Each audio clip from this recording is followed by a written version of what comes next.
It happened in the quiet town of Brookfield, Connecticut in early 1981. At the time, Brookfield was the kind of place where almost everyone knew everyone else. Violent crime was practically unheard of. In fact, the town had gone well over a century without a single recorded murder. It was the kind of community where parents left their doors unlocked, children rode their bikes until sunset, and neighbors rarely felt the need to lock their windows. No one living there could have imagined that their town would soon become the center of one of the most controversial criminal cases in American history. Even today, more than 40 years later, people still argue over what really happened. Some believe it was nothing more than a tragic killing committed by an ordinary young man. Others believe something far darker was responsible. The story begins with 11-year-old David Glatzel. In the summer of 1980, David's family moved into a rented house while renovations were being completed on another property they planned to live in. At first, everything seemed perfectly normal. The house was old, but nothing about it appeared unusual. As movers carried furniture inside, David wandered through the rooms, excited to explore his new home. That excitement didn't last long. Before the night was even over, David began telling his family about an old man he claimed to see standing in different parts of the house. According to David, the figure had pale skin, hollow eyes, and an expression that terrified him. The man never smiled. He simply stared, and then he would whisper, "You need to leave." The adults assumed David was nervous about moving. Children sometimes imagine things when they're adjusting to a new environment. They comforted him and told him everything would be fine. But the sightings didn't stop. Night after night, David woke up screaming. He insisted the same figure was standing beside his bed. Sometimes it was at the foot of the bed, sometimes it appeared in the hallway. Other times, David claimed it was standing just outside his bedroom door, watching him while he slept. His parents searched the house countless times. Every time, nothing. The nightmares grew worse. David began talking in his sleep. Sometimes he would suddenly sit upright in bed, staring into empty corners of the room while speaking words his family couldn't understand. His mother later claimed the language sounded nothing like English. She had no idea where her son could have learned it. Soon, the episodes became violent. David would wake up kicking, screaming, clawing at invisible hands.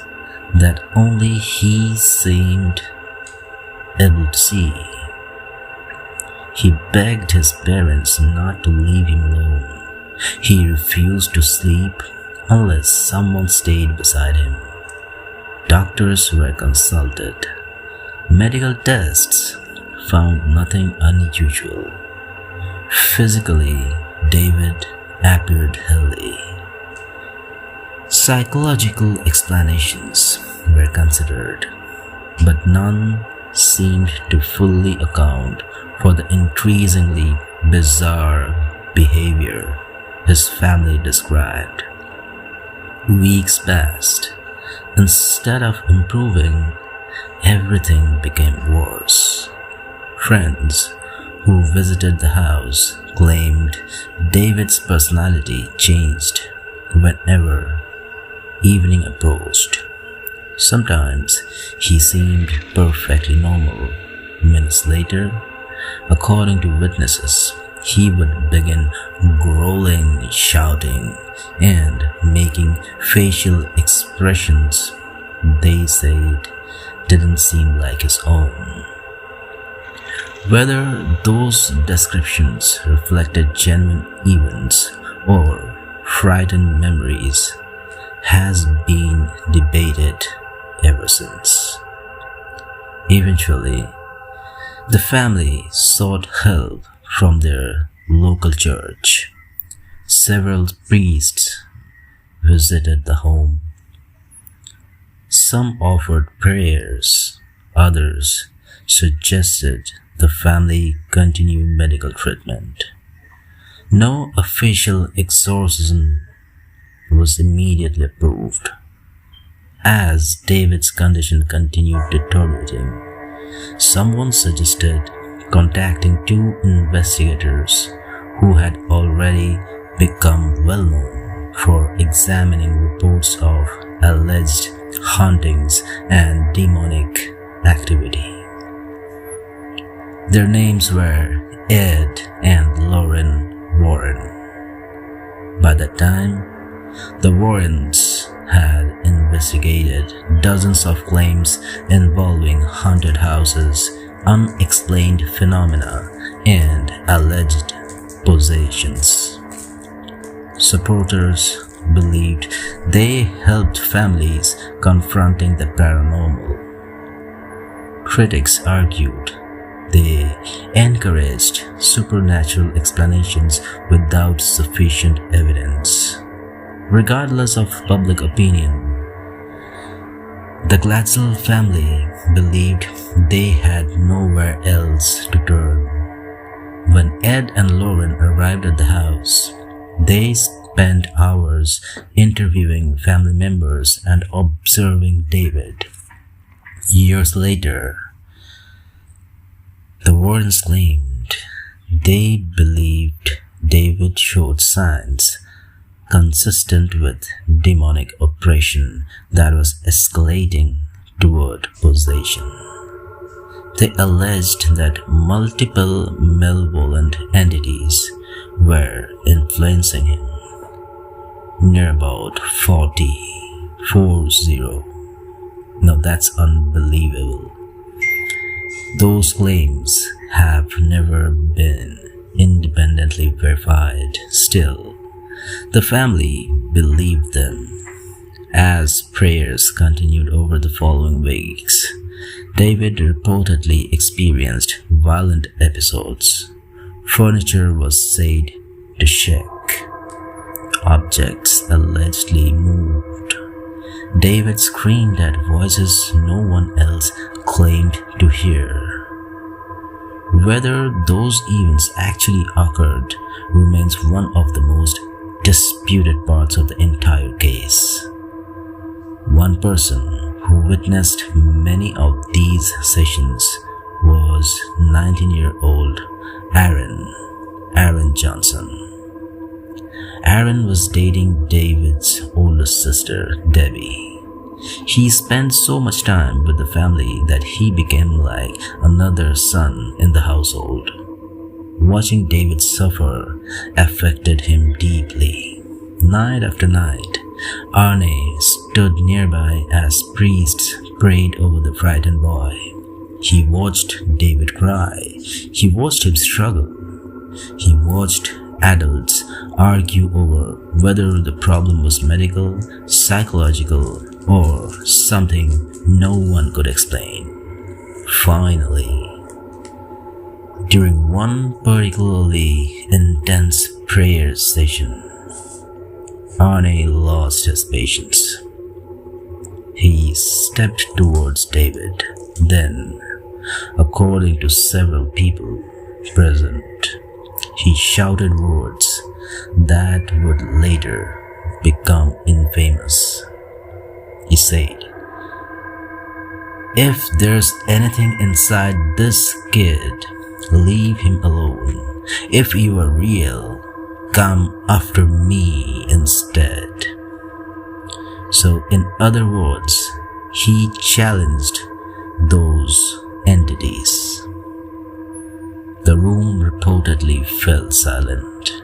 Some witnesses later claimed David immediately became calmer. Others remembered only confusion. No recordings exist that confirm exactly what happened that night, but everyone agreed on one thing. From the day forward, David slowly began improving, and Arne started changing. At first, the changes were subtle. Friends noticed mood swings. David later said Arne occasionally seemed distant, almost as if he were staring through people instead of at them.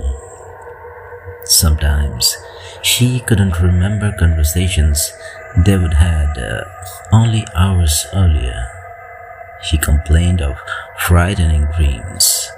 Then came periods where she insisted he had no memory of entire chunks of his day. The warrants later warned Debbie that Arne might now be in danger himself. Whether they genuinely believed that or whether they were interpreting ordinary behavior through a paranormal lens remains impossible to know. But Debbie couldn't ignore what she was seeing. The man she loved didn't seem like himself anymore. She hoped time would make everything normal again.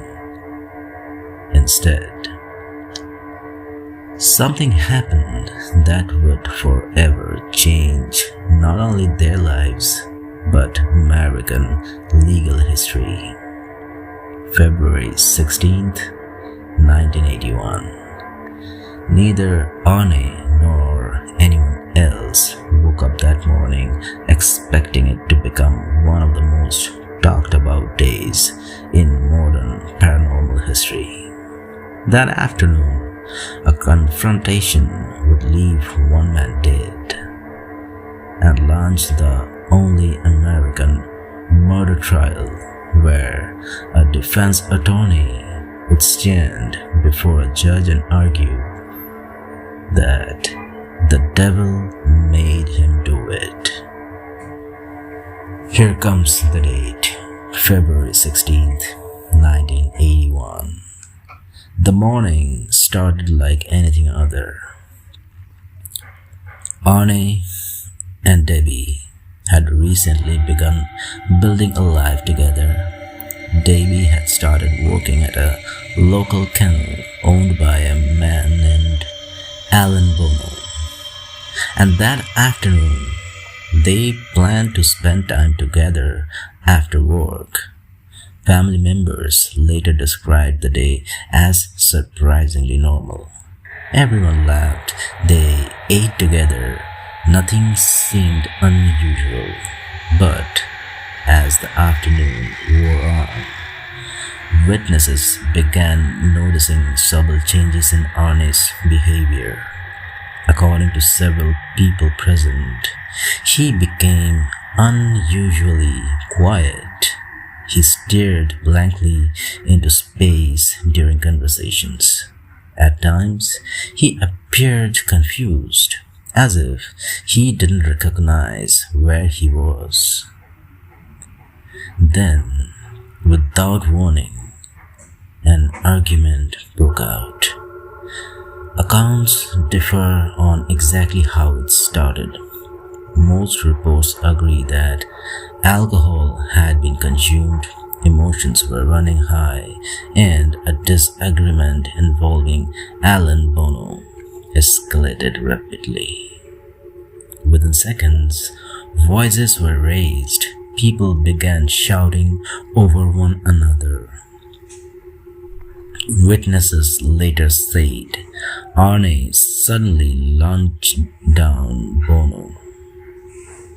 The speed of the attack stunned everyone. He pulled out a pocket knife, one stab, then another and another. By the time people managed to pull him away, Alan Bono lay bleeding on the ground. Emergency responders arrived quickly, but there was nothing they could do. Alan Bono died from multiple stab wounds.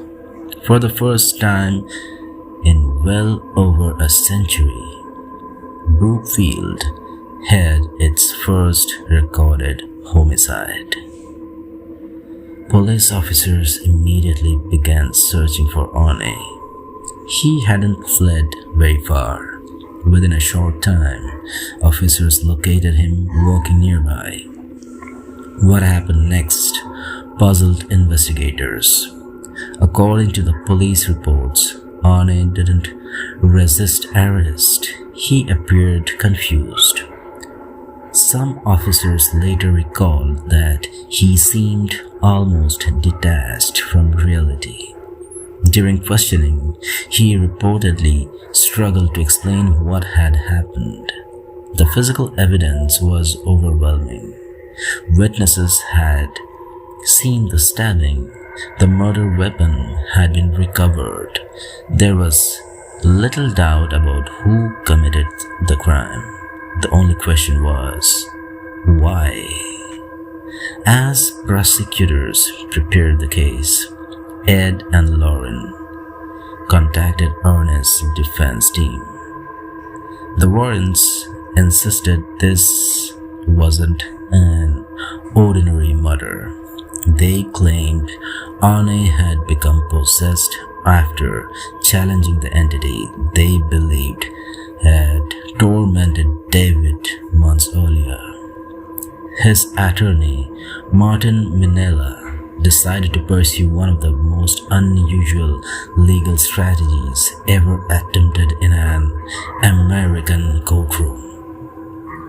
He planned to argue that Arne was not criminally responsible because a demonic force had acted through him.